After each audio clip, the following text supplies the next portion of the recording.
Bonjour et bienvenue dans ce petit tutoriel consacré au produit mixte, qui est le troisième produit qu'on peut faire entre des vecteurs en géométrie 3D. L'idée du produit mixte, ça va être de calculer le volume engendré par trois vecteurs. Si on prend ici les vecteurs U, V et W, leur produit mixte donnera le volume de ce parallélépipède bleu qu'on voit ici.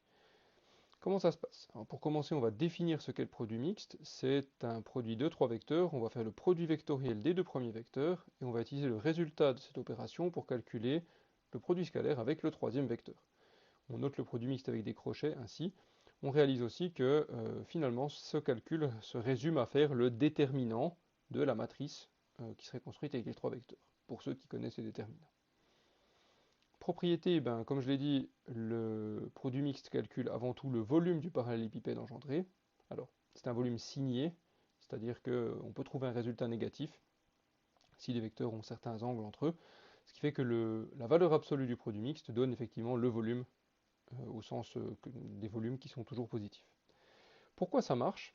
Eh bien, en fait, quand on y réfléchit, faire le produit vectoriel de ces deux vecteurs fois le troisième, ça revient en fait à multiplier la norme du produit vectoriel par la norme du troisième vecteur fois le cos de l'angle entre les deux.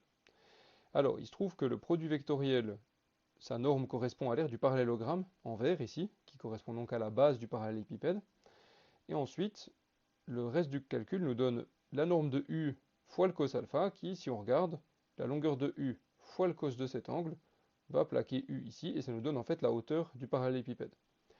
Pourquoi je plaque sur l'axe vertical ici? Parce que le produit vectoriel U cross V, enfin pardon, V cross W, va nous donner un vecteur qui est dans cet axe rouge ici.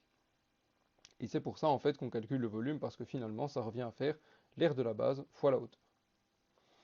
Autre propriété du produit mixte, si on veut calculer simplement le volume du tétraèdre engendré par les trois vecteurs, c'est-à-dire juste se limiter à la pyramide à base triangulaire ici, qui est délimitée par les trois vecteurs, alors on va diviser le produit mixte par 6.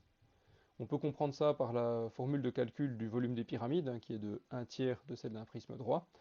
Et en plus, on n'utilise que la moitié de l'aire de la base, et donc 1 tiers et la moitié, ça nous donne 1 sixième. Finalement, propriété fort utile du produit mixte, quand le produit mixte entre trois vecteurs est nul, on peut conclure que les trois vecteurs sont coplanaires. Effectivement, si les trois vecteurs sont coplanaires, il n'y a pas de volume engendré, et donc le produit mixte sera nul. Cette propriété nous est utile pour construire les équations des plans, notamment, quand on veut avoir des vecteurs coplanaires pour construire l'équation d'un plan en 3 dimensions, ce que nous ferons dans une prochaine vidéo. Voilà, j'espère que ce tutoriel vous aura été utile et je vous retrouve dans une prochaine vidéo.